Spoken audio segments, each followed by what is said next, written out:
That's why they call you alt history, because that is completely alternative to reality. So you're jumping to these ad hominems. You don't have an argument. If you actually had an argument, I gave you you wouldn't have to do this. I gave you the consensus across the board. Democracy comes from the Greeks. That's why it's called demos kratos, the rule of the people. You wouldn't have to be trying this hard if you were winning. I am winning. I'm giving. This is the easiest thing in the world to ask where democracy came from. This is barely even 101.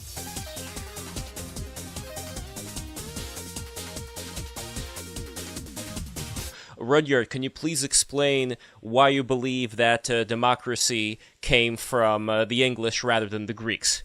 It's obvious. I mean, if you look at medieval Europe, every country in medieval Europe had a parliament. The Spanish had a parliament, the French had a parliament, the Holy Roman Empire had a parliament, and this stems from the Germanic all thing. And you can look at the very clear line where the British Parliament, it's the Anglo-Saxon rendition. The Normans had their own parliament. The Normans and the Saxons were both Scandinavians, or close to Scandinavians. So those institutions come from there. Same with the Franks, same with all the European countries. They're literally Germanic institutions. And they're based around Germanic law forms.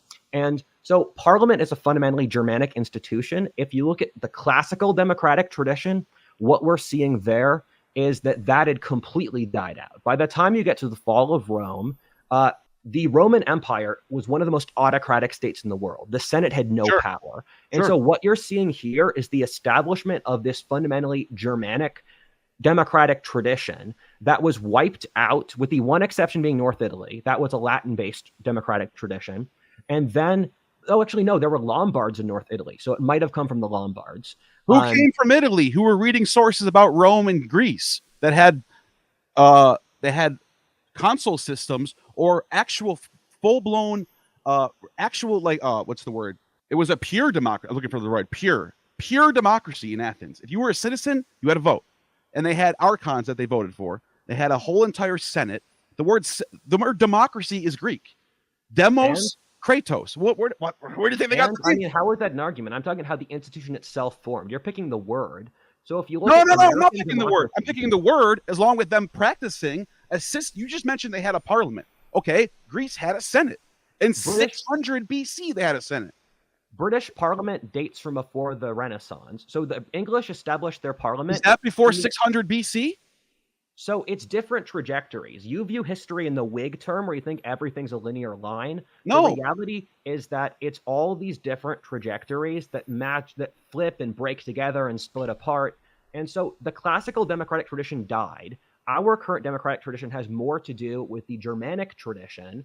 And then the Germanics, upon studying the classics, got the name from that. They took some of the institutions there. That is made up. Do you have an argument there? What's your actual argument for why? The argument is that we can find democracy in Athens for centuries until the time of Diadochi. Rome continued their republic, where they elected two consuls every single year by votes. Yes, it was replaced by Caesar Augustus in 30 BCE. However, the idea of the republic never actually faded, because they always kept a Senate, and the good emperors always listened to the Senate and took their counsel, and the Senate also had power as a judiciary branch. So these ideas still end up getting the Lombards are around, and there's still a Senate when the Lombards are there. So that if you even said yourself, they got it from the Lombards, which means they got it from the Romans, who got it from the Greeks. Boom, it's done. That's as simple as it gets. You didn't provide an argument for how this creates the Western parliamentary tradition. You've said that they had democracy. Let me finish. You didn't draw the causal line for how this results in the creation of modern Western democracy. You said there is classical democracy. That's earlier. Thus, our tradition stems from that. I provided a causal link for the Germanic tribes that became Europe's nobility. Said nobility naturally evolved into parliament. The English had a parliament before they knew about the classics. And if America's parliament, although it does take certain classical institutions... You're the only person in the world that's saying this right now. No, there's a bunch of authors that talk about this. You fail History 101 for this. Will Durant talks about this. Will Durant talks about democracy coming from Athens. I read all of Will Durant's books. Talks about democracy coming from Athens. Period. So you didn't actually invalidate my argument. You're doing all these obfuscations to not actually talk about the argument I said. I literally just showed you how Athenian democracy influences the Romans, who end up keeping their Senate all the way through the Middle Ages and then influencing Europe. That's how it gets there. There was no Italian Senate. The Romans were a completely undemocratic system for the They last had a Senate, though. centuries. They still had a The Senate. Senate had no The Senate power. convened in 476 when Rome fell. The day it fell, the Senate convened that day. Did you not know this? I'm drawing. I know it, but it was completely irrelevant. It was a doesn't society matter. where you would kneel down before the emperor. It was a society where the emperor had divine right. How is that Look at different from the Holy Byzantium. Roman Empire? How is it different from the Holy Roman Empire? Byzantium is the continuation of the Roman tradition. Byzantium was not a democracy at all. If you look at the Holy say it Roman was. Empire, Didn't say it the was. origins of the Diet and the Holy Roman Empire's democracy were fundamentally Germanic noblemen. It was formed because the Battle of Lechfeld, or when the Saxons pulled together the East German state, they had to get support from the German nobility. And thus, in Germanic society, there was the Thing, where the Saxons had a parliament before Charlemagne conquered them. And that, in order to get validity in the Germanic law system, you had to get the vote of the warriors. And thus, that created the Holy Roman Empire system. And it's why the Holy Roman Empire's democracy was concentrated in Germany rather than in Italy. I'm going in a couple of minutes. That's why they What's your call you final alt. question? That's why they call you alt history, because that is completely alternative to reality. So you're jumping to these ad hominems because you don't have an argument. If you I actually had an I argument, gave to you do the things, you wouldn't have to do this. I gave you the consensus across the board. You even cited my own source. Will Durant says this, that democracy comes from the Greeks. That's why it's called demos kratos, the rule of the people. You wouldn't have to be trying this hard if you were winning. I am winning. I'm giving. This is the easiest thing in the world to ask where democracy came from. This is barely even 101. I disagreed. I gave a bunch of sources for why I disagreed. Germans invented democracy. That's what you're going to go with? Do you have yes. any final questions? Sure, absolutely. So from what I understand, Rudyard, what you're talking about is that, according to you, democracy died, and then whatever the Lombards was doing was not strong enough to count as democracy. There were certain things in the way. Would that be correct?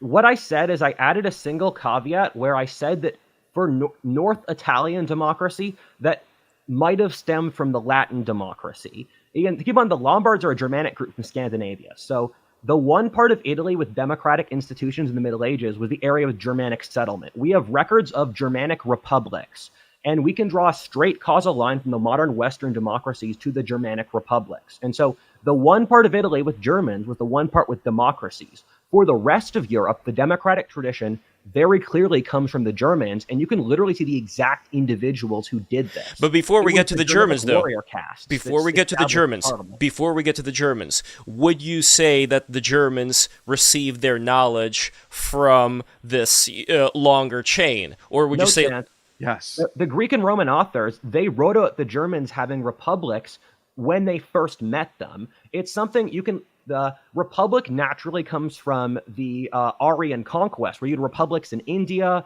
The Celts had republics. It's this natural cultural thing. There were Native American republics too, completely different parts of the world. Republics are systems that form under certain warband social structures. You're basically explaining a government. You're basically saying government is republic. That's what you're just saying. So if you I'm look at talking monarchies, specifically about voting and having a like Senate a representative there are three democracy, political right? systems. There's republics, or you have republics, autocracies, and theocracies. The system I'm describing are the republics, where the warrior caste votes. Then you have systems where everything is concentrated in the power of the emperor or the king. Then you have systems where theocrats run things. I am speaking at the first system.